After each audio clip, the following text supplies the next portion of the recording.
وہ مرد کی مرد کے ساتھ شادی کو اگر رجسٹر کرنا چاہیں، اجازت دینا چاہیں، لائسنس ایشو کر دیں گے. ایک مرد شوہر ہوگا، ایک دوسرا مرد بیوی ہوگا. Legally they will be wife and husband.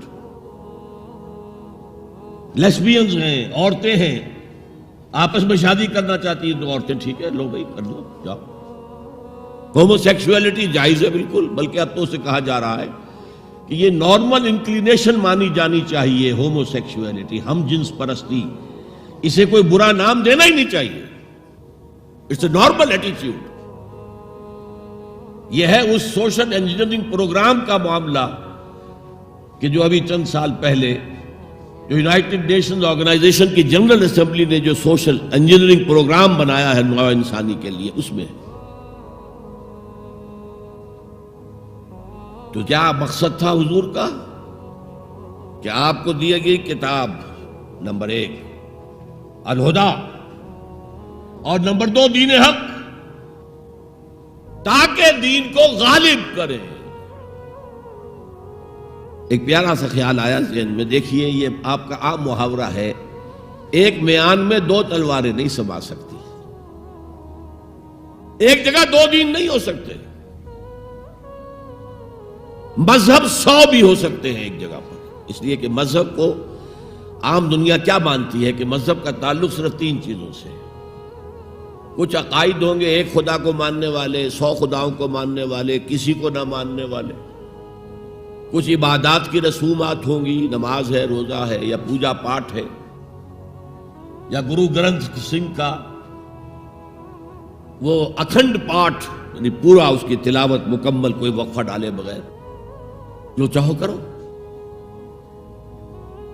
Social customs ہوتے ہیں، بچہ پیدا ہوگا تو کیا کریں گے؟ عقیقہ کریں گے، بپتسمہ دیں گے. عیسائی بپتسمہ دیتے ہیں، بیپٹائز کرتے ہیں، ہم عقیقہ کرتے ہیں. پیدا ہوتے ہی دائیں کان میں اذان، بائیں میں اقامت کہتے ہیں. کوئی مر جائے گا تو کیا کریں گے؟ ڈیڈ باڈی کا جلائیں گے یا دفنائیں گے، یا پارسیوں کی طرح کہیں اونچی جگہ پر رکھ دیں گے کہ کیلیں اور کوے آئیں اور کھا جائیں. کم سے کم ان کی غذا کا تو کام چلے نا. زمین میں دبا دیں گے تو مٹی ہو کر مٹی میں مل جائے گا، کسی کے کام ہی نہیں آئے. بہرحال ان 3 چیزوں کے مجموعے کا نام ہے مذہب. جبکہ دین کے اندر 3 چیزیں مزید شامل ہو جاتی ہیں: سماجی نظام، معاشی نظام، سیاسی نظام. یہ 3 جمع 3 بن کر دین بنتا ہے. تو دین تو 2 نہیں ہو سکتے. جمہوریت اور آمریت تو ساتھ ساتھ نہیں ہو سکتے. کیپٹلزم اور کمیونزم تو ساتھ ساتھ نہیں ہو سکتے. ڈیموکریسی اور ملوکیت تو ساتھ ساتھ نہیں ہو سکتے. اس اعتبار سے ایک مغلوب ہوگا، ایک غالب ہوگا.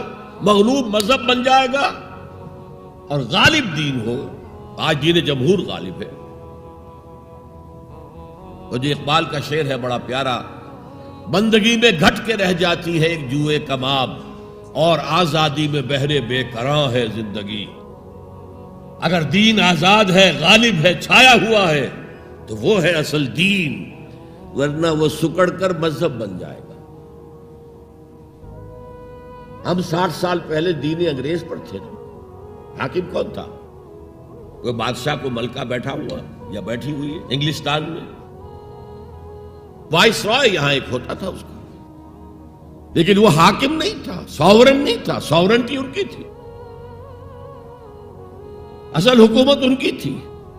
ہز میجسٹیز گورنمنٹ یا ہر میجسٹیز گورنمنٹ، ان کی تھی حکومت. تو اس اعتبار سے دین کو غالب کرنا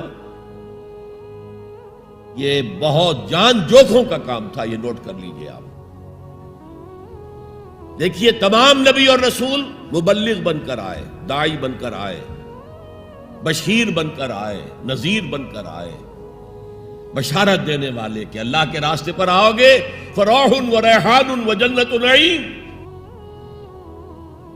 اور اگر انذار کرنے والے نذیر بن کر آئے، اگر غلط راستے پر جاؤ گے تو جہنم ہے.